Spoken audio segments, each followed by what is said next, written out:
in a few days, and we'll send out a link to everyone, both those who are on the call and all the parent centers once that's posted, so you know where to find it.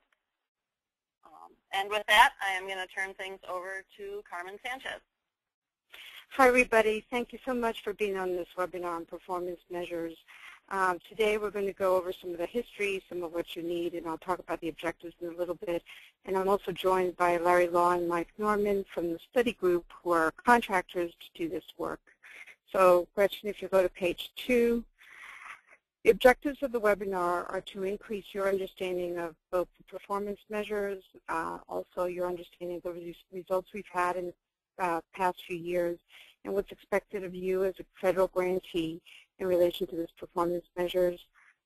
You also will go over what's required of you in the 2013 performance measure collection. I'm hoping that many of the people who were selected for the 2013 are on the call. So a lot of the latter part of the call will be focused on really what they need at centers who are going to be participating in this data collection for 2013. And so again, the latter part of this will be to respond to questions from selected centers. It's okay if you don't understand everything. It's okay if you need to go back and listen to this later or go back with other questions. There's going to be a lot of technical assistance around this work. The technical assistance will be provided by the regional parent technical assistance centers and by the study group. So there's going to be a lot of information you're going to be getting. What you need to think about right now is just sort of think through, if you're one of the centers that was chosen, you know, how you might go about doing this work, considering you all have very busy schedules.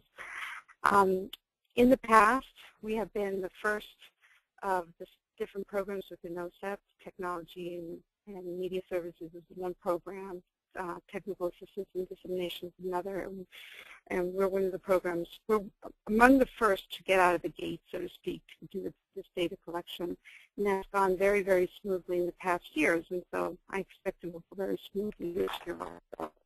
So thank you again for participating in it. Let's go on to page 3. Federal performance measures were instituted through the Office of Management and Budget, and it was to make sure that the federal government was using its money wisely. It was making sure that it was working well for the American people. The programs in the past have been rated as effective, moderately effective, adequate, inadequate, or results not demonstrated. You can see some of the performance measures at www.performance.gov. Performance measures, for those of you who've been around for a while, were called PART under the Bush administration. They're not called PART anymore. We just refer to them as performance measures, and they're required under the Government Performance and Results Act of 1993, which is what we call GEPRA. So when you hear about GEPRA measures, performance measures, program measures, they're basically the same thing. And our numbers used to be on www.expectmore.gov, but now that's just an archival site. Right now, we have publicly available is at www.performance.gov. We do expect some things to change in the future, but for right now, this has remained pretty much the way it is. Next slide. So, all federal agencies have to report the results of their performance measures to the Office of Management and Budget. However, each agency can make determinations as to what they're measuring and how they're measuring it. Within the Office of Special Education Programs in the Department of Education, we divided our measures into long and short-term performance measures. The long-term performance measures are collected and reported on every 2 years. The short-term performance measures are collected on and reported every year. And we're going to tell you which ones are which as we go along. But you have to think about that there's 2 kinds. The short-term measures are a little bit more oriented towards output and also oriented towards the process, the kind of work that you do. The long-term measures are more oriented to outcomes. So you provided a workshop. What is the result of that for the family that receives this service? So that's one way of differentiating between short-term and long-term measures. So I'll go into more detail about all of those. Slide 5. I'm going to go a little bit into what's happened in the past. Way back in 2008, only the PTAX PTI project sent in samples of their products and services for our short-term measures. The data was just considered exploratory, wasn't used as any kind of final data, and it was used to establish benchmarks for future years. And some benchmarks around some of the measures were developed using the National PTAX survey, the data that you send in every October, in terms of how your parents responded to that. So that's what happened in 2008. We were setting some sort of baselines, and after that, we've gotten some results. In slide 6, from 2009 to 2010, we had a random sample of all the PPIs and CPRCs, and we included in the samples the PTAX PPI projects. And then in 2009, we also did a random survey of families to collect data on the long-term measures. And the PTAX, that's when also in 2009, 2010 was when the PTAX started to provide some technical assistance on performance measures. Since 2009, the data that we get has been considered final. I know I'm going through this fast because this is the background, but you can certainly ask questions about that later. Slide 7. From 2011 to 2012, we also did a random sample of PTIs and CPRCs, and they sent in product and service samples along with some descriptions. We excluded, for the first time, parent centers who had submitted products and services in the previous year, and centers also who were funded for the very, very first time. In 2011-2012, we finalized the methodology for collecting the long-term measures. And again, PTAX continued to provide TA, and the data was considered final. The other difference, too, is that a different panel of reviewers, and I'm going to talk a little bit about that in just a bit, started reviewing all the materials that were policy-based, and I'll talk a little bit about some of the differences between them in a bit. So we had one stakeholder panel essentially reviewing all the materials that were submitted by parent centers for quality, almost all of them. So that was a little bit of a change, too. And again, you don't need to know this. It's just some sort of background. So page 8, what are the short-term performance measures? I think most of you know because you have to give some figures from your own data in terms of quality, relevance, and usefulness. Quality, relevance, and usefulness are the short-term measures, 3 of the short-term measures for what happens in the program. So the first measure for performance of the program is the percentage of materials used by parent training and information centers that are deemed to be of high quality by an independent review panel of experts qualified to review the substantive content of the products and services. So that's quality. They're going to look at what you've provided and make a judgment about quality.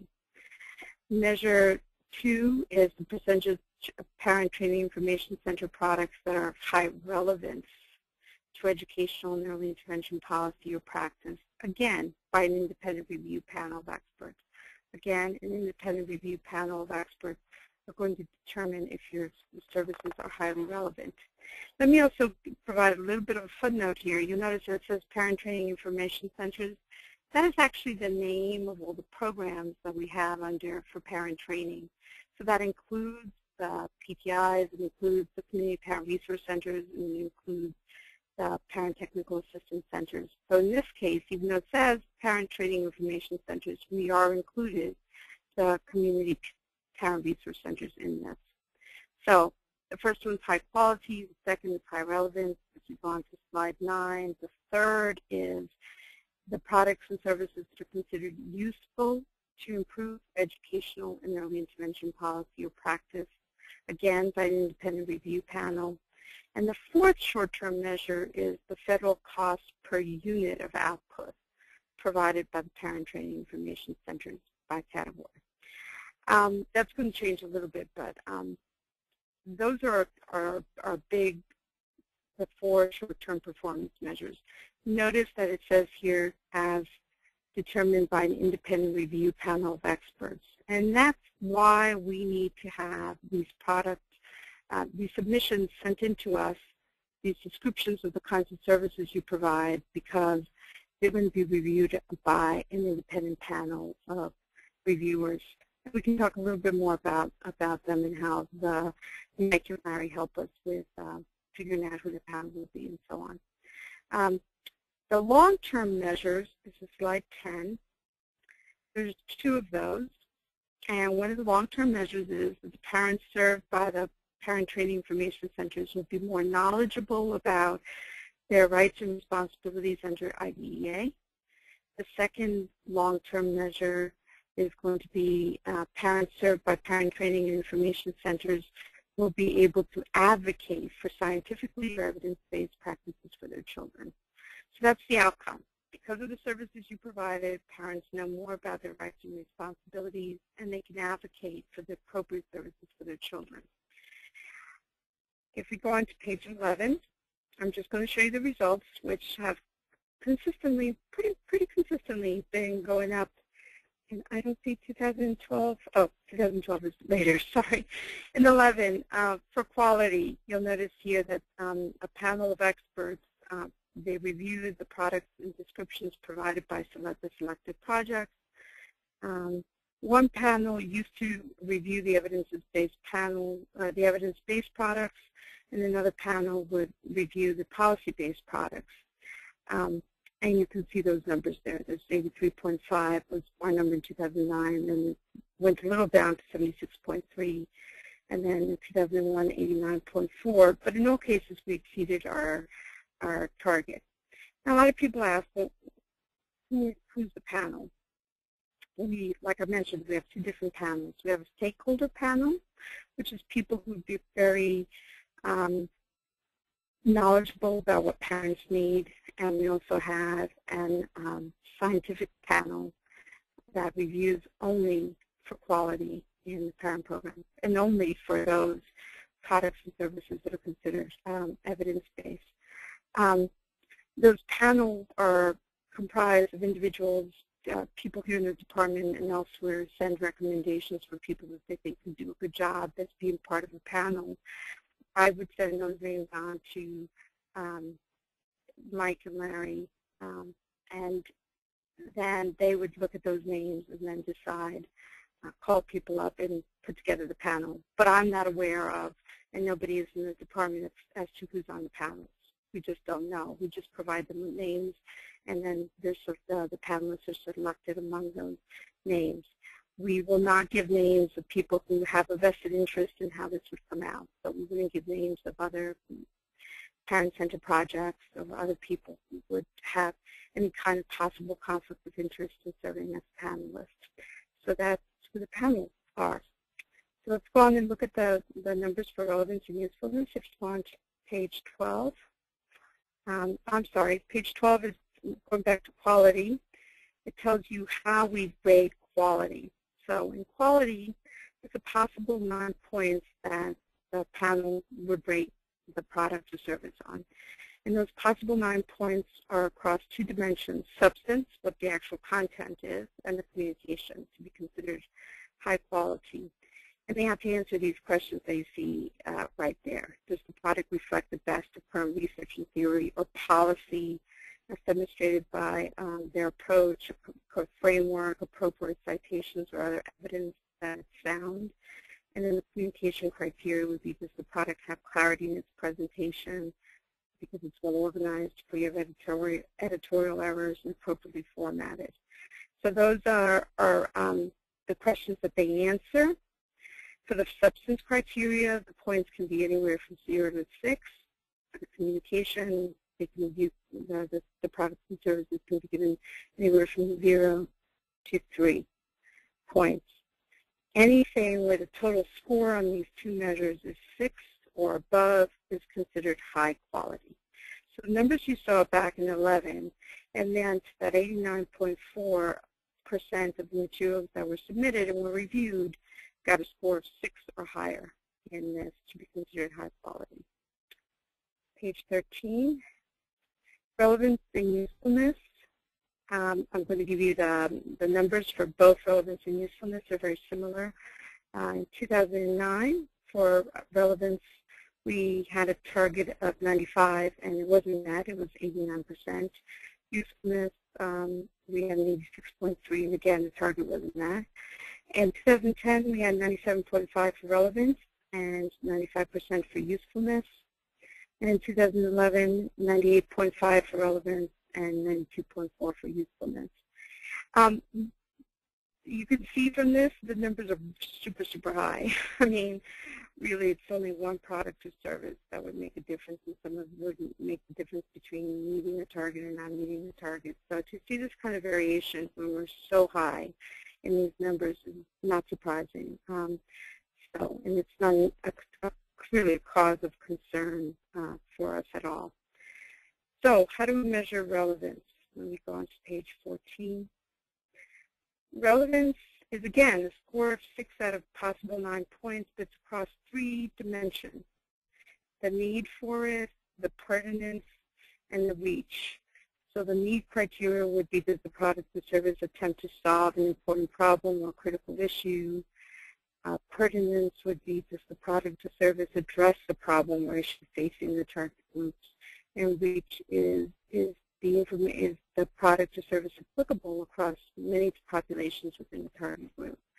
And each of these get 3 points, and again, a total of 6 or over would be considered high relevance or highly and a high score. Page 15, usefulness. Again, it's a score of 6 out of 9, around 3 dimensions. Ease is the first dimension. Does the product or service description address a problem or issue in an easily understood way, with directions or guidance when appropriate? Replicability means, is it likely that the information will be used by the target group or achieve the benefits intended? And sustainability, is it likely that the product or service will be used successfully in more than one setting over and over again in order to get the benefit? So that's how we measured that. I'm going to go on to the other measures, cost and long-term, but before I do that, I want to say again that part of why the numbers are so high has to do with the descriptions that are provided about the service or product. It was in 2009 that we started to really work at those descriptions and having people articulate what it is that they were providing and address explicitly these criteria, show how it was useful because it was easy to use, because it was replicable, because it could be sustained. And so it's really important that the descriptions of those services or products are as informative as possible, because that's what the reviewers use in addition to the actual things, the actual supporting materials. And so a lot of the technical assistance that's been provided and a lot of the examples we give you are examples of very good descriptions, so you have an idea of how to write those descriptions. And we'll talk a little bit more about that in going on. Gretchen, were you going to say something? You're starting to fade in and out a little bit, so okay, I'll keep talking. I'll keep talking. The more tired I get a little, not as loud. Okay. Let's go on to page 16, which is performance, which is the cost measure. And prior years, we have calculated this differently. So let me just sort of say that starting in 2012, we are simply calculating it by the numbers you provide to the national PTAC in terms of how many services you provided. We take all those numbers, we add them all up in the aggregate, and we divide it by the total federal cost of the program, which right now is about $28 million. Okay? So when you put in your data to national saying, this is how many parents attended a workshop, this is how many parents called, this is how many website hits you had, all those numbers you provide to national, we take that in aggregate, and that's how we figure out the total cost. They used to be presented, they used to be weighted. We would give more weight to services that were more labor intensive. Starting in 2012, we no longer weight them, it's just straight cost. And they used to be, the values used to be presented in terms of a dollar figure, but that wasn't very useful because, there's so much variability in terms of how what things cost. So from now on, they're simply presented as an index score. And as you can see, from 2009 to 2011, we've been pretty much consistent over 1.1 as the index score, which is far lower than our targets, which were in the about 2.4, which is good. So we're a very efficient, cost-efficient program. Page 17, I'm going to talk about the long-term measures now. The rights measure is, again, nothing, you don't have to provide us any data than the data you already give to us when you do the National PTAC Impact Surveys of the 25 families you served one-on-one and the 25 families that you served through training. And we have 3 questions that are serve as kind of proxies for answering the question as to whether or not families are more knowledgeable about their rights. And those questions are: question 1, how useful was the information you received from your contact with the Parent Center? Question 4, the child has received more appropriate services because I've put to use the information I've learned from the Parent Center. And then question 6, the information and support I received from the Parent Center helped me to resolve a disagreement with the school. These are also weighted. So how many parents answered affirmatively to number 1 are weighted only once. Parents who answered affirmatively to question number 4 are weighted twice. And parents who said that the information they received was able to help them to resolve a disagreement were weighted 4 times. And those weights are taken together in order to come up with our target. In 2009, the target was 85%, and we met that with 90.6. In 2011, it was 84.5%, and so the target wasn't met then. Again, we do not collect long-term measures every year, so in 2012, this measure was not collected. I don't have the data. It will be collected this year with the 2013 data collection. Page 18, evidence-based practices. This is also done by doing weighted averages to, weighted responses to the National PTAC Impact Survey questions. And we exceeded our targets. We were at 79% in 2009, 77% in 2011. There's 4 questions here. The questions are: question number 2, the Parent Center provided me with the information I needed to make decisions about my child's education. Question 3, because of the information I received from the Parent Center, I am more knowledgeable about how to work with schools. Question 5, to what extent have you shared the information you received from the Parent Centers with other families? And question 7, because of the information I received from the Parent Center, I was able to work with the school to address a critical need related to my child's education. These 2 are weighted. So in order, they're weighted 1, 2, 2, and 4. So that's how we come up with the target. When we, in 2009, we did a data collection, and we actually asked those questions directly of parents called randomly by some parent centers. The numbers we got from calling parents randomly were basically statistically the same as the numbers we got from doing this weighted average. So because we didn't want to give any more data burden to the centers than you already have, we decided to just use these proxies from now on. So you don't have to call families or do anything, because this will be based on the information everybody, all the centers send in from the National PTAC Impact Survey. Okay? Question, page 19. Again, our methodology in 2009 and 12 was to do a random sample. So we'd usually to be reviewed by the quality and the stakeholder panels. In 2010 to 2012, centers submitted 1 product and 1 service and descriptions for those products and services that they were told they needed to hand in, including they would also say whether or not the service or the product is policy or evidence-based. In 2012, the stakeholder panel, which is the panel that did all the relevance and usefulness evaluations, also reviewed for quality for any submissions based on policy. So they ended up reviewing almost every submission for quality because most of your services I would say 99.9%, are based on policy. They're not based on an evidence basis we define in the department. So that's how it was done in the past. And again, I've talked a little bit about how the short-term measure was calculated directly from survey data from previous years, the data collection October 20, page 20. The long-term measures, again, we used the established methodology. I've talked a little bit about the validation survey we did in 2009 with 24 randomly selected centers. And again, it proved that using these proxy questions get us something that's statistically very similar to what we would get if we were to ask families directly all the time. Page 21. So these are our results for 2012. They were extremely, extremely good this year. The quality target, we really exceeded that one with 95.6% of the submissions were rated at 6 or above in terms of quality.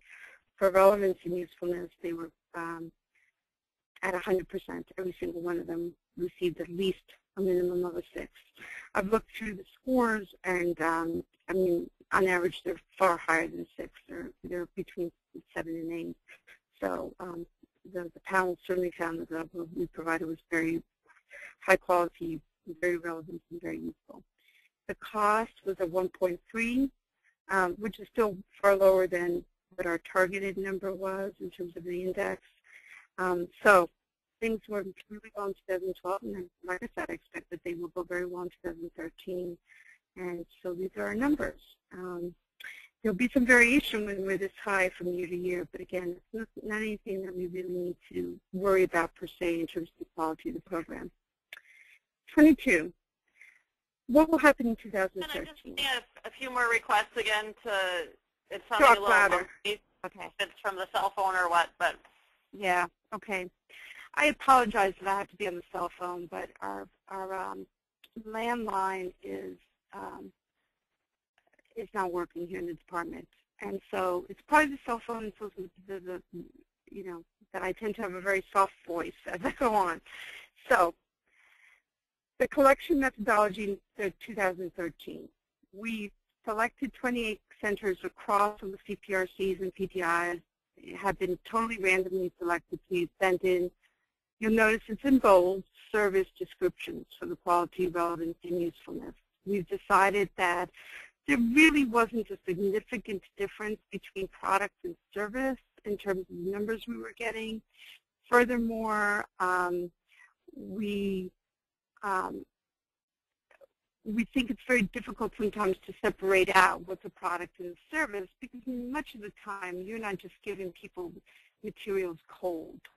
You're giving them materials, you're giving them maybe it's a material you send based on the telephone call, based on an email exchange. There's lots of other stuff that goes around supporting families. So we decided this year that the only thing you would have to submit is service descriptions. So as in previous years, people sent in 2. This year, you're only sending in 1, and it's only on the service descriptions. And then centers will send in a list of the 3 most frequently used services, and centers will be told which ones in their list by the study group they will be sending in along with the descriptions. Centers who were in last year's sample or funded for the very, very first time are not going to be included in the sample. So I'm going to turn it over now to Mike and Larry to go over the rest of this whole process and what you can expect from the study group, and then we'll go back to some questions. So, Mike and Larry? Hi, this is Mike. Hopefully all of the projects that were included in this year's sample have received an email from us telling us that you have been selected, and that we ask in that email that you send to us 3 services that are the most frequent and I would think what you consider to be the 3 of the most valuable services that you offer. We ask you to send that back to us, or those list of services, by February the 1st. And a week later, February the 8th, we will we'll notify you via email of the one service that we're asking you to submit more detailed information on. When you get that request from us, it will have attached to it a service description form that walks you through the kind of information that we're asking you to provide in order for us to share that with the panelists. And then we'll also be asking you to submit supporting information about that service, either materials that you use or further descriptions or just whatever you can submit that will best help the reader, the panelist, understand the service that you're providing. And then they'll do that based on those criteria that Carmen mentioned before. Now, you'll have from February the 8th to, excuse me, March 1st to put that information together and send it back to us. We're asking that to the extent possible that what you provide us will be either as a set of attachments to an email. You can send us the information on a disk, including your response to the service description and the accompanying materials. You can put it on a thumb drive, or you can, if some of it's available on the web or on a website, give us the references to those so we can get all of that information. For the most part, we hope machine readable out to the reviewers, and those will go out to them in about the middle of March, and we expect that all of the materials will be rated and returned right around the 1st of May. And one of the things I would encourage you to do is anytime you have any questions about our part of the process, to call Larry, call me, just get a hold of us, and we'll try to help you as much as we possibly can. Thanks. If you look on slide 23, one of the things that's already come up from you all in contacting the study group is, what's a service? You were given at the bottom of it a definition of a service, that it's a work performed to provide information to a specific audience which is relevant to the improvement of outcomes for kids with disabilities. Examples included conducting training, leading community meetings, responding to inquiries from a targeted population, IEP clinics, phone support, IEP meeting support, intensive TA to families. All of that is example of services. A lot of the trainings, of course, you have different kinds of trainings that you provide. So if you're going to say, you're submitting your training, the study group needs to have an idea of what the training, the content of the training is. Is it transition training? Is it introduction to IBEA? Is it mediation training? You need to provide some information to them as to what that is and be a little bit more specific. They'll write out an entire description so that they can select which service they're going to have you write on. But provide them with good enough information so they have an idea of what's in the training. A service, a website is not considered a service. So please don't put in your website as a service, because that's, again, it's fairly passive. There's not a lot of active involvement beyond the initial putting together of the website in most cases. If you have a section of your website that's very active and that you really constitute, you really think of it as being a service, then you can certainly put in that information. And if there's a question, then usually the study group and I will have a conversation maybe with the center and then try to figure out if it's an appropriate service. But those are some ideas of what the definition of the services are, and that's again on 23. On 24 is just, again, the collection timeline that Mike just went over. So really, by February 1st, you should send them a list of your top 3 services. And then again, a week later, they notify you which service you're to submit. And then March 1st, so it's almost a full month, you can submit your service and description. And we try to make the timeline so you're doing that before you're writing your annual report. So it's in some of the stuff that you're going to include in your service description may actually be useful in writing the annual report, but they're not going to be on top of each other. On page 25, we already talked about how the cost measures and the long-term measures are just calculated according to October 2012 data collection. And again, the study group will be responsible for the data collection with Mike Norman and Larry. Two things I really want to stress. You will also not be given the choice this year of deciding whether or not your service is policy-based or evidence-based. Your services are policy-based. So you will have to talk about the policy basis of your service. In years past, what would happen is, for example, let's say that a parent center decided to do a training on reading difficulties of kids with disabilities and reading programs that are available to help them, or how to help your child with reading. A lot of the information, a lot of the content that you had in that training was indeed evidence-based. You took the most available evidence about reading. You gave parents the most up-to-date information about what helps with the kids with the reading. But the provision, we will now do a workshop on reading. The service you were actually providing, the workshop itself, isn't based on evidence. It's based on policy, namely that in Section 671, we tell you what the PTIs have to do, and we also have big parts of idea that are policy that's all about how informed and trained parents are better able to advocate for their children. That's the policy. That's what your services are based on. Even though the content of that service may have been about reading or behavior or other things that have a very strong evidence base, your service itself is policy-based, which is why we're not giving the option any longer for people to put evidence or policy-based. You'll have to talk about the policy basis of your service. You can also describe, if there is an evidence base for the content, you can also certainly describe that, but it will be a policy base.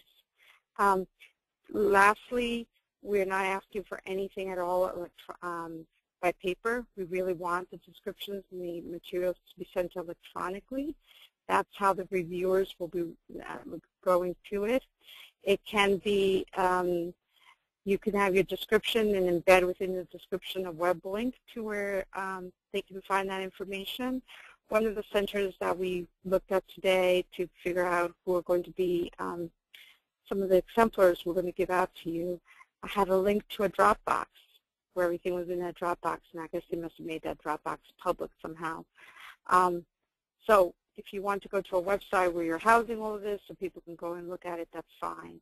And as Mike mentioned, any way you do it, thumb drives, CDs, emails, whatever, it will work as long as there's some sort of electronic version of what you have that they'll have. I don't think that's going to be a problem with everyone, and I know that everybody's been going more and more toward electronic materials because of the costs involved in shipping and sending out hard copies. So that's what's different this year. Page 26, the exemplary products and service descriptions will be shared with you all. The centers are chosen. The way it usually works is Lisa and I review the submissions. We decide on whether there's going to be some exemplary descriptions. We post those descriptions on a central place so the PTAC staff can get to them. So you can ask the PTAC staff to share those exemplary descriptions with you, and you can get that from your PTAC staff. We have exemplary descriptions for this past data collection, 2012, but we have them all the way back to 2009. So we have a pretty good pool of exemplary service descriptions. So we're going to be sharing those with you soon. So you should be you will definitely be able to get them by the time Mike and Larry have told you on February 8th which ones you have to, which service you're going to be describing. We can always also have conference calls if you need to have conference calls to discuss any of this.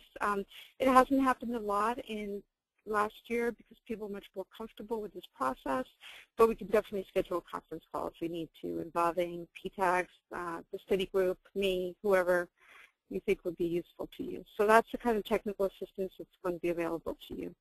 And that's it in terms of the formal part of the presentation. So if you go to 27, you can see all of us in black and white, and we'll take questions. Sure, there are just a couple so far, so if people still have questions, please type them in. The first, if you could just review again which of the 4 national outcome questions are used for the evidence-based practices proxy. Okay, what slide is that? Let me see if I can find it.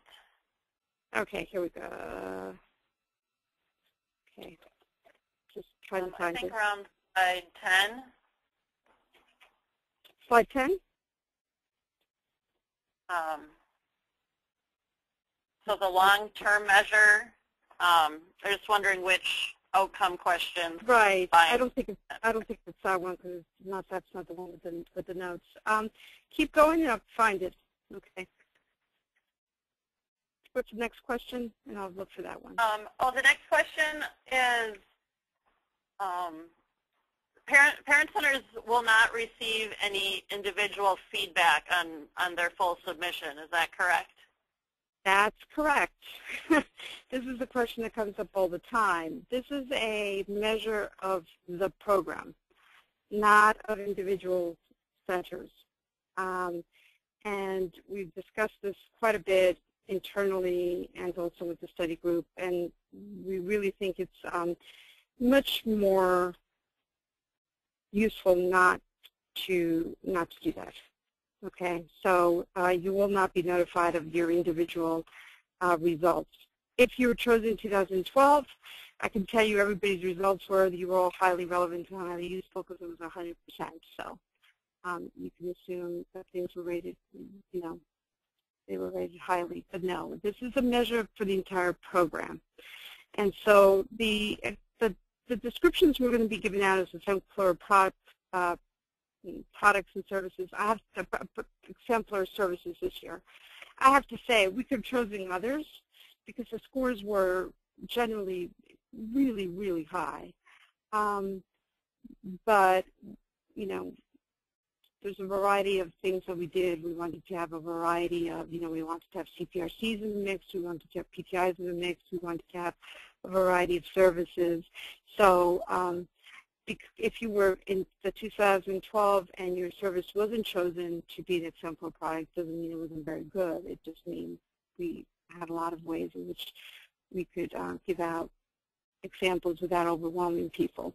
So that's a long way about answering that question, but no, we're not going to give individual feedback on it. The question, the first one about which ones were used for evidence-based practice, page 18.